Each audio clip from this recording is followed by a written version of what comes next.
ஜெய்ஹிந்த். திண்டுக்கல் மாவட்டம் பழனி அருகே உள்ளது குஸ்பத்தூர்.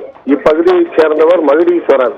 இவர் பாரதிய ஜனதா கட்சியின் மாவட்ட செயலாளராகவும் தொப்பம்பட்டி மேற்கு ஒன்றிய பொறுப்பாளராகவும் பதவி வகித்து வருகிறார் பாரதிய ஜனதா கட்சியில்.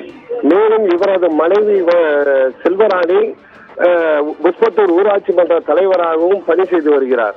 இந்நிலையில் கடந்த சில நாட்களுக்கு முன்பு சாமிநாதபுரம் ஊராட்சி ஒன்றிய நடுநிலைப் பள்ளியில் காலை உணவு திட்ட பொறுப்பாளராக பணியாற்றும் கலைச்செல்வி என்பவரிடம் தொடர்ந்து பாலியல் ரீதியாகவும் அதேபோல் தவறான அணுகுமுறையும் தகாத முறையும் தொடர்ந்து நடந்து கொண்டிருப்பதாக பல முறை இது பிடிஓ உள்ளிட்ட அதேபோல் பள்ளியிலும் புகார் அளித்துள்ளார்.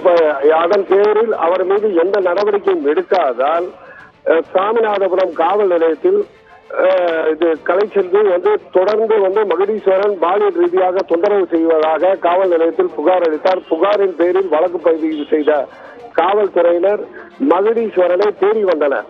மகுடீஸ்வரன் காவல்துறையினரிடமிருந்து தப்பித்து அவர் வெளியூர் சென்றிருப்பதாக கூறியிருந்த நிலையில் இன்று காலை சாமிநாதபுரம் காவல்துறையினர் மகுடீஸ்வரனை கைது செய்தனர். பாரதிய ஜனதா கட்சியின் மாவட்ட செயலாளராக பொறுப்பு வகிக்கும் ஒருவர், அதேபோல் ஊராட்சி மன்ற தலைவரின் கணவர் என்று கூறப்படும் மகுடீஸ்வரன் பாலியல் ரீதியாக தற்போது கைது செய்யப்பட்டு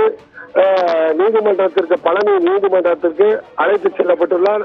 இச்சம்பவம் இப்பகுதியில் பரபரப்பை ஏற்படுத்தியுள்ளது. மேலும் பாராளுமன்ற தேர்தல் தற்போது நெருங்கி வரும் நிலையில் பாரதிய ஜனதா கட்சியை சேர்ந்த மாவட்ட செயலாளர் ஒருவர் பாலியல் தொந்தரவு செய்ததன் காரணமாக காவல்துறையால் கைது செய்யப்பட்டது இப்பகுதியில் பரபரப்பாக பேசப்பட்டு வருகிறது.